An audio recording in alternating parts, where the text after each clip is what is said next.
So, si Sandro Marcos, mga sangkay, ay trending ngayon. Ano nga ba ang nangyari?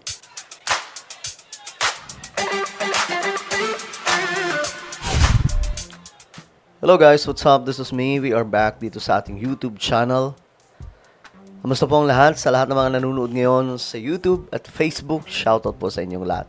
Anyway, bago tayo magtuloy-tuloy, sa mga hindi pa po dyan nakakapag-subscribe sa ating YouTube channel, makikita nyo po yung subscribe button sa baba ng video na to. I-click nyo lamang po yung subscribe, i-click ang bell, at i-click nyo po yung all. Sa mga nanonood naman po sa Facebook, syempre, follow nyo po yung ating Facebook page. Okay guys, trending po si Sandro Marcos ngayon. At ito po mga sangkay ay usap-usapan sa social media. Ayan po, ang dami po nag-share. Sandro Marcos iminungkahi ang work from home dahil sa krisis sa langis. Ano mayroon dito mga sangkay? Ayan po. Ang talino mana sa ama na si BBM, sabi nitong tikbalang katubig. Iuuwi ko pa ang RN10 at Baikal, sabi po nitong mga nag-share. Pwede na po mag-release ng motor sa bahay. Padala na lang po ng valid ID and LTO portal. Ito, work from home, lahat ng manggagawa. Nice one. Ibig sabihin, yung mga grocery staff, drivers, construction workers, nurses, doctors, drugstore staff, at iba pang mga empleyado ay magtatrabaho sa mga bahay nila dahil doon nila gagampanan ang trabaho na mayroon sila. For example, yung mga cashier. At iba pang mga malalaking tindahan ay sa bahay nila mag-aantay ang mga customers para magbayad. Good job, Sandro, the best ka. Okay? Pwede po bang mag-work from home, mga Grab driver boss? Napakagaling ng ideya nito. Factory worker, kanya-kanyang dala ng conveyor sa bahay, yung mga nurse at doctor, kanya-kanyang uwi ng pasyente, or online surgery. Okay. Okay, ngayon mga sangkay, ito yon. Tignan po natin kung ano nga ba talaga mayroon dito. Kasi, since kumakalat ito, nakikita ko sa social media, tingnan po natin. Ito yung isa sa viral post. Iminungkahi ni Sandro Marcos ang pagpapatupad ng work from home setup bilang tugon sa patuloy na pagtaas ng presyo ng pamasahe na dulot ng krisis sa langis. Ayon sa panukala, makatutulong ang ganitong sistema upang mabawasan ang gastusin ng mga manggagawa sa transportasyon, lalo na sa gitna ng pagtaas ng presyo ng produktong petrolyo. Git ng ilang taga-suporta, maaaring maging praktikal na solusyon ito upang maibsan ang epekto ng krisis sa pang-araw-araw na buhay ng mga Pilipino. Habang patuloy namang inaasahan ang mas detalyadong plano mula sa pamahalaan hinggil sa usapin. So ano mayroon dito mga sangkay? Ito yun eh. So hindi pala ito fake news. Kasi ito, binalita po sa News 5. Kala ko kasi fake news mga sangkay.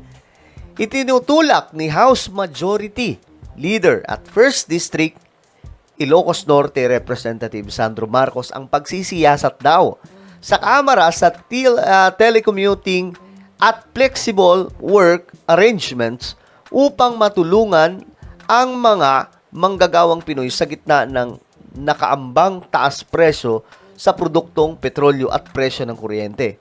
Nananawagan si Representative Marcos sa House Committee on Labor and Employment at House Committee on Trade and Industry na i-review ang implementasyon ng Telecommuting Act at tingnan kung sapat ang mga kasalukuyang patakaran nito upang palawigin ang work from home setup sa gobyerno at pribadong sektor. Ngayon, ito yon mga sangkay. Ito yung sinusulong niya. Ayan. So, totoo pala. Ngayon, ang problema kasi, hindi pa detalyado dito kung ano talaga mga sangkay. No? Pero ito, may nakita po ako ditong post.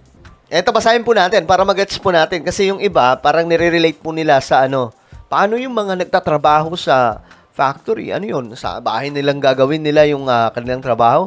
Paano yung mga Grab driver, taxi driver? Sa bahay na lang sila magta-taxi driver. O kaya yung mga Grab driver, sa bahay na lang din sila. Ganun po yung mga common na mga sangkay kasi hindi po nila naintindihan kung ano mayroon dito. Ngayon, intindihin po natin. Eto, pinost ni Coach Jarrett. Aminin natin sa taas ng presyo ng langis at kuryente. Ngayon, dahil sa tensyon sa Middle East, ang pagkukommute araw-araw ay hindi lang nakakapagod. Masakit na rin sa bulsa. But don't worry dahil may forward thinking move na tayo mula sa kamera. Okay? Ano ba meron dito? Inihain ni Majority Leader Ferdinand Alexander Sandro Marcos ang House Resolution number 855. Layunin nitong formal na busisihin ng Kongreso ang implementasyon ng Telecommuting Act RA 11165 at ang pag-maximize ng flexible work arrangements sa government at private sectors. Okay. Government at private sectors. Ano mayroon dito? Dahil sa political tensions, hindi natin control ang presyo ng global oil. Pero control natin kung kailangan ba talagang lumabas ng bahay araw-araw. Ang flexi work ay literal na savings para sa transportasyon at pagod. Sabi ni Kong Sandro, hindi ito anti-office. Sa halip, layunin nitong i-assess kung paano mapapanatili ang productivity habang binabawasan ang operational cost ng mga kumpanya at stress ng mga employees. So, mga sangkay, ang tingin ko dito, para po ito sa mga empleyado na nangungopisina. No, hindi po ito yung mga trabaho like for example nandoon sa mga pabrika, 'di ba? Nasa mga mall, Grab driver, taxi driver. So common sense mga sangkay, tayo din mga Pilipino eh. Ang problema sa ating ginagawa po natin mismo ang sarili nating bobo at tanga. Kaya mahalaga na maiintindihan muna natin kung ano ito. Imagine kung mas maraming tao ang pwedeng mag-work from home, mas maluwag ang traffic, mas mabilis ang daloy ng produkto, at gaganda lalo ang kalidad ng hangin sa ating mga lungsod. Pwede.